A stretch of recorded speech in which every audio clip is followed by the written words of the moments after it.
Hey guys, welcome back. So this is part 3 of the series when we're looking at developing patience and knowing when to trade. We have discussed writing down your edge, understanding your edge very specifically and carefully, then kind of looking at why you're waiting for the edge. You know, what is your edge, and what is kind of why you're waiting for it, and why does it work? You know, I'm a very big believer in that. Talked about, you know, my belief that you should understand who is going to buy after you've bought, who's going to sell after you've sold. That's the only reason the market will go up and down after you've done your trade.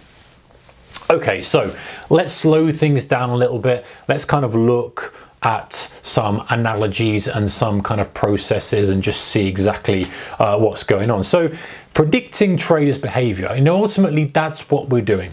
Okay, I kind of want you to get away from thinking we're predicting the market. We're not really doing that. The market is a collection of people's, it's a voting machine, right? We want to predict people's behavior because that will give us the price point, or that will give us at least the direction. If we think people are going to be running scared, then we can assume the market's going to fall to the downside. If we think they're going to be greedy, then we can see the market going to the upside. And there's loads of things in between that. So it's predicting traders' behavior. And so we kind of look at what reasons do people buy or sell. So they think the market's going up or it's going down.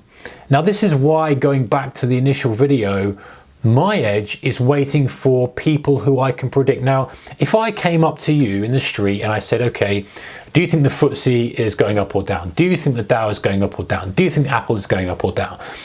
It's a 50-50. I haven't got a clue what you're going to answer. I could survey 100 people and I would get 100 different answers. Well, I wouldn't get 100 different answers saying up or down. I could get 50-50, I could get 60-40, 70-30, any permutation. I've got no idea. And so if you think of it like that, and if you kind of believe that, like I do, that you can't really predict what someone will say, just on a random kind of message, like a random question, is the market going up tomorrow or not, and you probably don't have a clue what people are going to say, then ultimately that's what you're doing when you're trading, or I believe that's what you're doing when you're trading and you're outside of your edge, is that you're saying, well, I can predict what a survey of 1,000 people will do, but actually it's multiplied by more than that, and it's money and etc. Because I think that if I survey all these people, the majority of them are going to think the FTSE is going up, so I'm going to go long.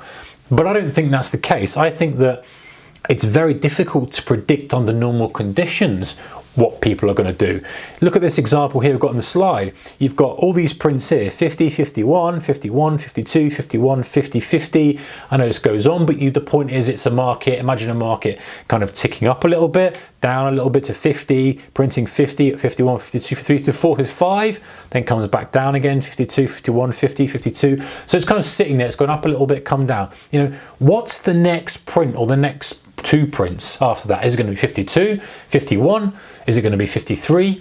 From that kind of price action, it's very difficult to determine, right? There's no real price action to it.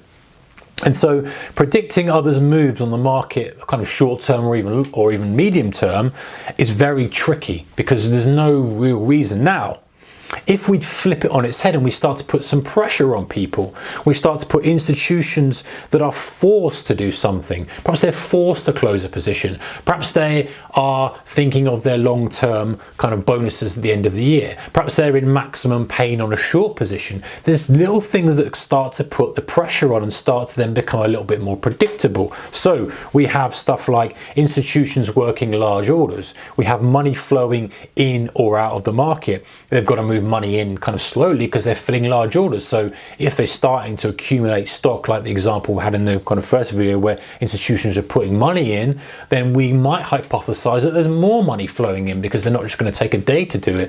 If a multiple amount of institutions are all putting a lot of money in, it might take 4, 5, 6, 7, 8, 9, 10 days for the market to actually absorb all that buying pressure. So then again, we're extrapolating what we believe into the market. Another one could be they're in pain. So sellers are stuck short. It's ripping to the upside.